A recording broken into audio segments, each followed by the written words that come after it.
मैं भारत के 130 करोड़ से ज्यादा लोगों की तरफ से प्रत्येक सदस्य देश को बहुत बहुत बधाई देता हूं। भारत को इस बात का बहुत गर्व है कि वो संयुक्त राष्ट्र के संस्थापक देशों में से एक है। आज के इस ऐतिहासिक अवसर पर मैं आप सभी के सामने भारत के 130 करोड़ लोगों की भावनाएं इस वैश्विक मंच पर साझा करने आया हूं। अध्यक्ष महोदय, 1945 की दुनिया निश्चित तौर पर आज से बहुत अलग थी। पूरा वैश्विक माहौल, साधन, संसाधन, समस्याएं, समाधान सब कुछ भिन्न थे। ऐसे में विश्व कल्याण की भावना के साथ जिस संस्था का गठन हुआ, जिस स्वरूप में गठन हुआ, वो भी उस समय के हिसाब से ही था। आज हम एक बिल्कुल अलग दौर में हैं। 21वीं सदी में हमारे वर्तमान की, हमारे भविष्य की आवश्यकताएं और चुनौतियां अब कुछ और है। इसलिए आज पूरे विश्व समुदाय के सामने एक बहुत बड़ा सवाल है कि जिस संस्था का गठन तब की परिस्थितियों में हुआ था, उसका स्वरूप क्या आज भी प्रासंगिक है? सदी बदल जाए और हम न बदलें तो बदलाव लाने की ताकत भी कमजोर हो जाती है। अगर हम बीते 75 वर्षों में संयुक्त राष्ट्र की उपलब्धियों का मूल्यांकन करें तो अनेक उपलब्धियां दिखाई देती हैं, लेकिन इसके साथ ही अनेक ऐसे उदाहरण भी हैं जो संयुक्त राष्ट्र के सामने गंभीर आत्ममंथन की आवश्यकता खड़ी करते हैं।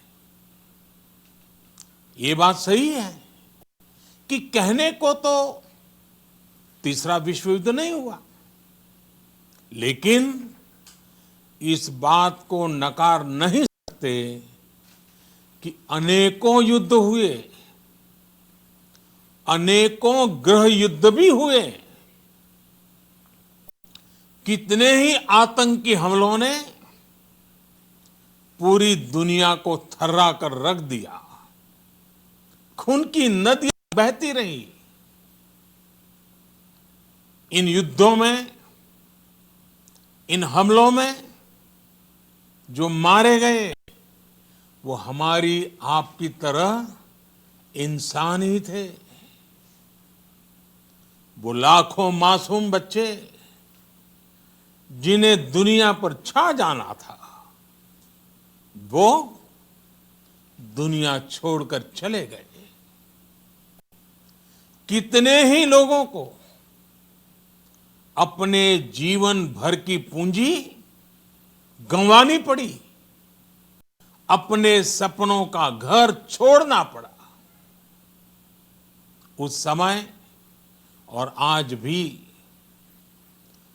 संयुक्त राष्ट्र के प्रयास क्या पर्याप्त थे? पिछले 8-9 महीने से पूरा विश्व कोरोना वैश्विक महामारी से संघर्ष कर रहा है। इस वैश्विक महामारी से निपटने के प्रयासों में संयुक्त राष्ट्र कहां है? एक प्रभावशाली रिस्पांस कहां है? अध्यक्ष महोदय, संयुक्त राष्ट्र की प्रतिक्रियाओं में बदलाव, व्यवस्थाओं में बदलाव, स्वरूप में बदलाव आज समय की मांग है। संयुक्त राष्ट्र का भारत में जो सम्मान है, भारत के 130 करोड़ से ज्यादा लोगों का इस वैश्विक संस्था पर जो अटूट विश्वास है, वो आपको बहुत कम देशों में मिलेगा। लेकिन ये भी उतनी ही बड़ी सच्चाई है कि भारत के लोग संयुक्त राष्ट्र के रिफॉर्म को लेकर जो प्रोसेस चल रहा है, उसके पूरा होने का बहुत लंबे समय से इंतजार कर रहे हैं।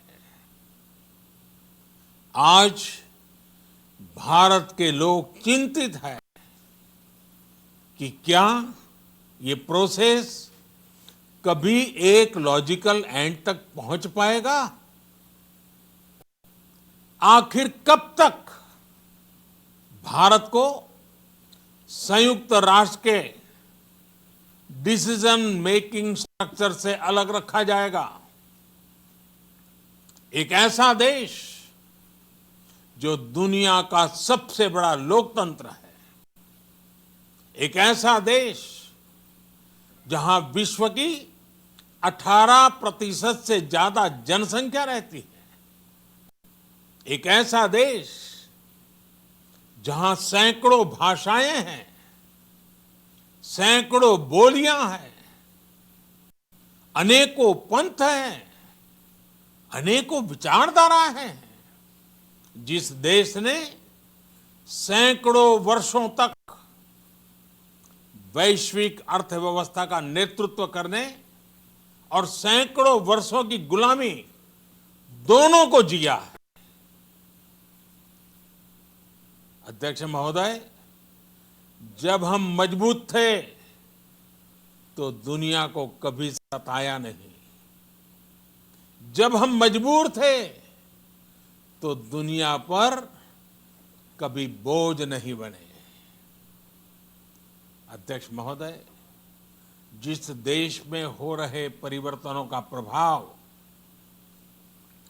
दुनिया के बहुत बड़े हिस्से पर पड़ता है, उस देश को आखिर कब तक इंतजार करना पड़ेगा? अध्यक्ष महोदय, संयुक्त राष्ट्र जिन आदर्शों के साथ स्थापित हुआ था और भारत की मूल दार्शनिक सोच बहुत मिलती जुलती है, अलग नहीं है। संयुक्त राष्ट्र के इसी हॉल में ये शब्द अनेकों बार गूंजा है, वसुधैव कुटुंबकम। हम पूरे विश्व को एक परिवार मानते हैं। यह हमारी संस्कृति, संस्कार और सोच का हिस्सा है। संयुक्त राष्ट्र में भी भारत ने हमेशा विश्व कल्याण को ही प्राथमिकता दी है। भारत वो देश है जिसने शांति की स्थापना के लिए लगभग 50 पीस कीपिंग मिशंस में अपने जांबाज सैनिक भेजे। भारत वो देश है जिसने शांति की स्थापना में सबसे ज्यादा अपने वीर सैनिकों को खोया। आज प्रत्येक भारतवासी संयुक्त राष्ट्र में अपने योगदान को देखते हुए संयुक्त राष्ट्र में अपनी व्यापक भूमिका भी देख रहा है। अध्यक्ष महोदय, 2 अक्टूबर को international day of non violence और 21 जून को इंटरनेशनल डे ऑफ योगा, इनकी पहल भारत ने ही की थी।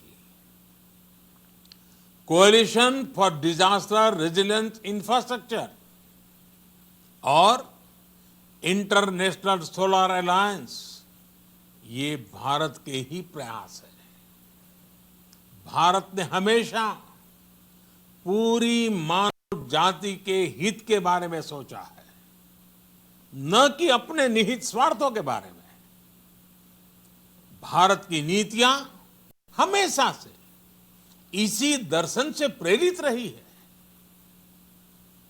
भारत की नेबरहुड फर्स्ट पॉलिसी से लेकर एक्ट ईस्ट पॉलिसी तक, security and growth for all in the region, इसकी सोच,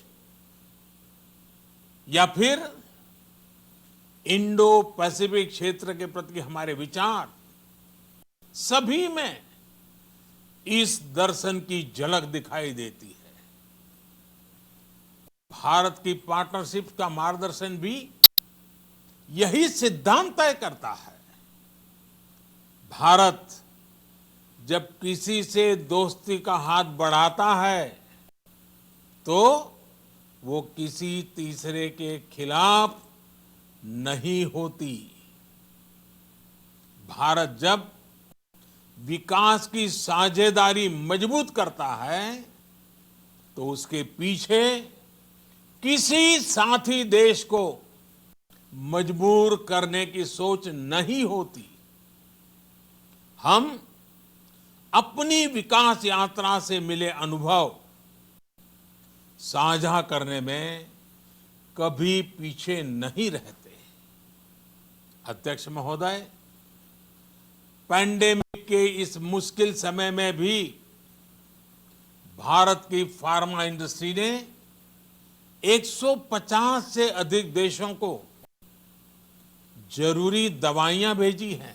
विश्व के सबसे बड़े वैक्सीन उत्पादक देश के तौर पर आज मैं वैश्विक समुदाय को एक और आश्वासन देना चाहता हूं। भारत की वैक्सीन प्रोडक्शन और वैक्सीन डिलीवरी क्षमता पूरी मानवता को इस संकट से बाहर निकालने के लिए काम आएगी। हम भारत में और अपने पड़ोस में फेज 3 क्लिनिकल ट्रायल्स की तरफ बढ़ रहे हैं। वैक्सीन की डिलीवरी के लिए कोल्ड चेन और स्टोरेज जैसी क्षमता बढ़ाने में भी भारत सभी की मदद करेगा। अध्यक्ष महोदय, अगले वर्ष जनवरी से भारत सुरक्षा परिषद के अस्थायी सदस्य के तौर पर भी अपना दायित्व निभाएगा। दुनिया के अनेक देशों ने भारत पर जो विश्वास जताया है, मैं उसके लिए सभी साथी देशों का आभार प्रकट करता हूं। विश्व के सबसे बड़े लोकतंत्र होने की प्रतिष्ठा और इसके अनुभव को हम विश्व हित के लिए उपयोग करेंगे। हमारा मार्ग जन कल्याण से जग कल्याण का है। भारत की आवाज हमेशा शांति, सुरक्षा और समृद्धि के लिए उठेगी। भारत की आवाज मानवता, मानव जाति और मानवीय मूल्यों के दुश्मन आतंकवाद, अवैध हथियारों की तस्करी, ड्रग्स, मनी लॉन्ड्रिंग के खिलाफ उठेगी। भारत की सांस्कृतिक धरोहर, संस्कार, हजारों वर्षों के अनुभव हमेशा विकासशील देशों को ताकत देंगे। भारत के अनुभव, भारत की उतार चढ़ाव से भरी विकास यात्रा विश्व कल्याण के मार्ग को मजबूत करेगी। अध्यक्ष महोदय, बीते कुछ वर्षों में रिफॉर्म, परफॉर्म, ट्रांसफॉर्म इस मंत्र के साथ भारत ने करोड़ों भारतीयों के जीवन में बड़े बदलाव लाने का काम किया है। यह अनुभव विश्व के बहुत से देशों के लिए उतने ही उपयोगी हैं जितने हमारे लिए। सिर्फ 4-5 साल में 400 मिलियन से ज्यादा लोगों को बैंकिंग सिस्टम से जोड़ना आसान नहीं था, लेकिन भारत ने ये करके दिखाया। सिर्फ 4-5 साल में 600 मिलियन लोगों को ओपन डेफिकेशन से मुक्त करना आसान नहीं था, लेकिन भारत ने ये करके दिखाया। सिर्फ 2-3 साल में 500 मिलियन से ज्यादा लोगों को मुफ्त इलाज की सुविधा से जोड़ना आसान नहीं था, लेकिन भारत ने ये करके दिखाया। आज भारत डिजिटल ट्रांजैक्शन के मामले में दुनिया के अग्रणी देशों में है। आज भारत अपने करोड़ों नागरिकों को डिजिटल एक्सेस देकर एम्पावरमेंट और ट्रांसपेरेंसी सुनिश्चित कर रहा है। आज भारत वर्ष 2025 तक अपने प्रत्येक नागरिक को टीबी से मुक्त करने के लिए बहुत बड़ा अभियान चला रहा है। आज भारत अपने गांवों के 150 मिलियन घरों में पाइप से पीने का पानी पहुंचाने का अभियान चला रहा है।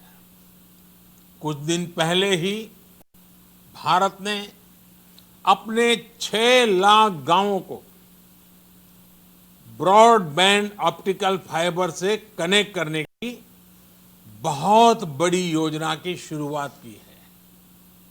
अध्यक्ष महोदय, पैंडेमिक के बाद बनी परिस्थितियों के बाद हम आत्मनिर्भर भारत के विजन को लेकर आगे बढ़ रहे हैं। आत्मनिर्भर भारत अभियान ग्लोबल इकोनॉमी के लिए भी एक फोर्स मल्टीप्लायर होगा। भारत में आज ये सुनिश्चित किया जा रहा है कि सभी योजनाओं का लाभ बिना किसी भेदभाव प्रत्येक नागरिक तक पहुंचे। विमेन एंटरप्राइज और लीडरशिप को प्रमोट करने के लिए भारत में बड़े स्तर पर प्रयास चल रहे हैं।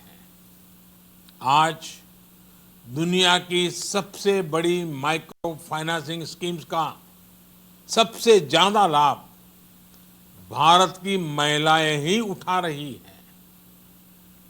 भारत दुनिया के उन देशों में से एक है जहां महिलाओं को 26 वीक्स की पेड मैटरनिटी लीव दी जा रही है। भारत में ट्रांसजेंडर्स के अधिकारों को सुरक्षा देने के लिए भी कानूनी सुधार दिए गए हैं। अध्यक्ष महोदय, भारत विश्व से सीखते हुए, विश्व को अपने अनुभव बांटते हुए आगे बढ़ना चाहता है। मुझे विश्वास है कि अपने 75वें वर्ष में संयुक्त राष्ट्र और सदस्य सभी देश इस महान संस्था की प्रासंगिकता बनाए रखने के लिए और प्रतिबद्ध होकर काम करेंगे। संयुक्त राष्ट्र में संतुलन और संयुक्त राष्ट्र का सशक्तिकरण विश्व कल्याण के लिए उतना ही अनिवार्य है। आइए संयुक्त राष्ट्र के 75वें वर्ष पर हम सब मिलकर अपने आप को